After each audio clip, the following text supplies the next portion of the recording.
તો નવી ચૂંટાયેલી જિલ્લા પંચાયતોની યોજાશે સામાન્ય સભા। 2 તબક્કામાં મળશે જિલ્લા પંચાયતોની સામાન્ય સભા।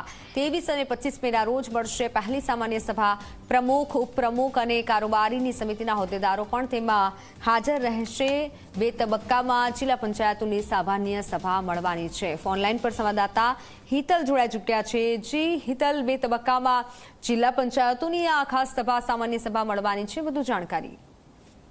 જી મિત્તલ, ચોક્કસ એવું કહી શકાય કે સ્થાનિક સ્વરાજ્યની ચૂંટણીમાં જિલ્લા પંચાયતોમાં ભાજપે ભવ્ય વિજય મેળવ્યો છે। હવે સામાન્ય સભાની પ્રથમ બેઠક જે છે એ 22 અને 25 એમ 2 તબક્કામાં યોજાશે। એટલે કે આ 2 તબક્કામાં પ્રમુખ, ઉપપ્રમુખ સહિતના હોદ્દેદારોની સીધી વરણી કરવામાં આવશે। ભાજપ પાર્લામેન્ટરી બોર્ડ દ્વારા જે નામો આપવામાં આવ્યા છે, જે નામો ફાઇનલ કરવામાં આવ્યા છે, એનું કવર છે એ આ સામાન્ય સભામાં ખોલાશે।